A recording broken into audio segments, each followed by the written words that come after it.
métal à l'Empérage et donc je suis avec It Came From Beneath. Vous avez ouvert la soirée de concert.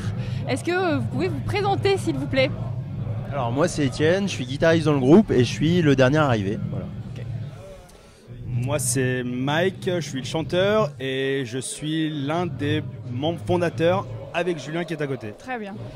Eh bien, comme il vient de le dire, moi c'est Julien. Je suis membre fondateur du groupe avec Mike. J'ai 30 ans, okay. Célibataire, j'ai toutes mes dents et tous mes vaccins. Voilà. Alors moi c'est Morgan, j'ai 21 ans et je suis bassiste du groupe depuis novembre 2011 il me semble. Voilà. Et donc je vais laisser la parole à Alexis. Merci. Alors donc moi c'est Alexis, je suis guitariste du groupe et je suis dans le groupe depuis 2 ans et demi maintenant. Ok, très bien. Donc vous êtes formé en 2010, vous avez sorti le premier EP en 2011, là vous allez sortir un album.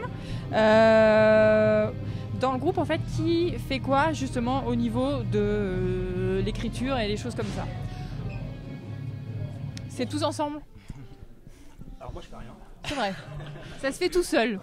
Voilà. Alors on va dire qu'essentiellement le processus de création c'est quand même on essaye de faire en sorte que ce soit une action de groupe, donc le plus possible partager nos idées, nos envies et quoi qu'il en dise on sera toujours à l'écoute de ce qu'il pourra nous dire.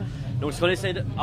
l'autre jour, bon, bref, on va pas te raconter notre vie, mais bref. On peut raconter des anecdotes. Il se sent martyrisé comme tous les chanteurs, l'ego surdéveloppé pour changer.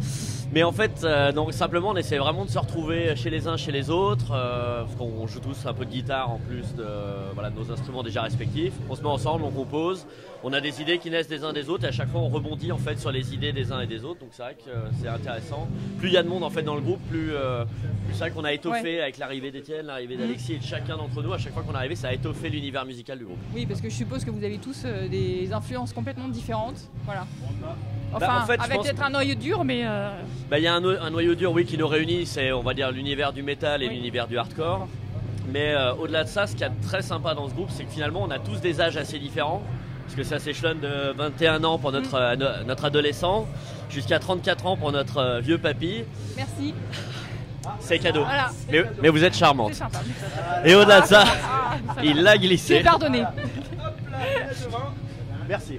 Et donc, voilà. Et donc, ce qu'il y a de sympa, c'est qu'en ayant tous des âges différents, on a tous pris des influences très diverses. Des influences moyenâgeuses avec Papy, jusqu'à Dora l'exploratrice. Ok. Je rajouterais juste une chose, c'est que on va dire par rapport à l'EP, l'album, il y a eu une certaine évolution due à l'arrivée d'Alexis dans le groupe. Et puis là, nous, on est en train de composer de nouvelles choses qui vont encore évoluer par rapport à ce que les gens ont pu entendre, s'ils ont entendu quelque chose, avec mon arrivée et puis avec une espèce de travail de groupe. Voilà, okay. Tout simplement. D'accord, très bien. Donc il y a eu un clip. Oui.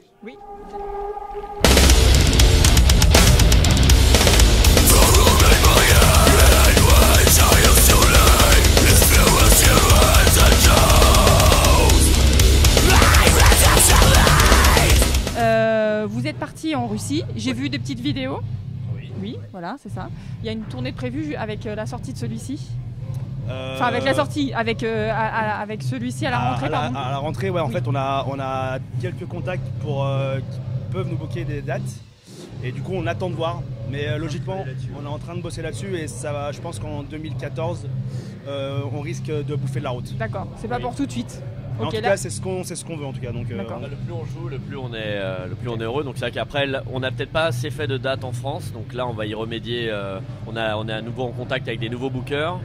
2 pour l'instant qui vont nous booker pour la France. Et ensuite, on a des personnes à l'étranger grâce à notre manageuse et jusqu'en Russie qui nous permettent de voyager, de faire des belles tournées. On s'est déjà fait bien plaisir. Oui, effectivement, j'ai vu ça. Voilà, donc on espère que ça va continuer et avec grand plaisir on partira sur les routes et un peu plus explorer la France. D'accord, justement alors qu'est-ce que vous pensez du public, qu'est-ce que vous pensez de la scène, enfin et du public rhône-alpin, puisque elle est quand même en évolution, puisqu'il y a quand même pas mal de concerts de métal et puis de hardcore dans la région. Alors, sur Lyon, on a des gens qui nous suivent. Après, il est vrai qu'on l'a pas tellement joué en Rhône-Alpes que ça. Depuis qu'on est formé, on a pu faire peut-être 5-6 concerts dans la région. Et c'est vrai qu'en général, les gens se bougent et mettent un maximum de bordel quand on passe, quand les groupes passent. Donc, c'est vrai que ce qu'on a pu remarquer, c'est que dans les pays de l'Est, par exemple, les gens se déplacent énormément dans les concerts pour des groupes qu'ils connaissent pas, pour découvrir la scène, découvrir des gens, peu importe d'ailleurs qu'ils viennent de leur pays ou d'ailleurs, ils n'ont pas de préjugés sur le fait que le groupe ne soit pas connu et reconnu. Et je pense qu'après, ça ne reste que mon avis personnel, qu'en France, on garde un peu trop cet esprit. On va soutenir nos groupes parce qu'à la base, c'est des amis, c'est des gens qu'on a vu évoluer ou qu'on a connus par d'autres groupes. Et malheureusement, quand un petit groupe arrive qu'on ne connaît pas, on a tendance à ne pas aller le voir tout de suite, à attendre de voir qu'il se fasse une petite réputation par d'autres gens. Et voilà. Ouais, effectivement. Il y a des petites anecdotes sur la tournée justement. Alors, je crois qu'il y en a un qui aime vivre dangereusement parce que j'ai vu qu'il mangeait des sushis en Slovaquie. C'est ça, hein? Le maquis. Ouais. Oui, donc ouais, effectivement, c'est très dangereux ça. Julien et moi, nous sommes de gros fans de sushis. Donc, c'est vrai qu'on n'a pas peur de les tester. Voilà. Ils sont d'ailleurs aussi bons, même mieux. Oui, alors bon, moi j'irai pas jusque là sur les sushis étrangers, étant donné que le seul problème c'est la barrière de la langue. Et qu'on peut avoir de gros problèmes pour demander une sauce soja sucrée. Alors je voudrais pas étendre ce débat, même si je pense que c'est un débat de fond et que ça serait important à discuter, on pourra faire ça une autre fois. Bah oui, les groupes font des tournées, donc on peut, voilà, tout à fait. Bon ben... Mais on en a eu des vertes et des pas mûres partout où on est allé, ça c'est certain. Mais c'est toujours un bonheur. Très bien. On a de très belles histoires avec les douanes étrangères en fait, qui sont exceptionnelles. Des photos qui sont quelque part, peut-être sur un Facebook ukrainien, je sais pas. Avec notre batteur. Je suis un objet de foire. D'accord. L'attraction est Kemprominesque. Une vraie mascotte. Un vrai tocard. Voilà, tout est dit. C'est parfait. Vous avez donc des futurs concerts qui vont venir? Oui. Alors on a une prochaine date à Lyon là, qui arrive le 1er novembre. On va jouer avec The Arts et Rise of the North Star et Dwayne. Voilà. D'accord. C'est notre prochaine date. La prochaine date, ok. Et donc j'ai vu que vous aviez aussi un site de merch, donc on peut le citer aussi, voilà, qui est sur Big Cartel, c'est ça? C'est ça, Big Cartel. Et Came From Venice. Exactement.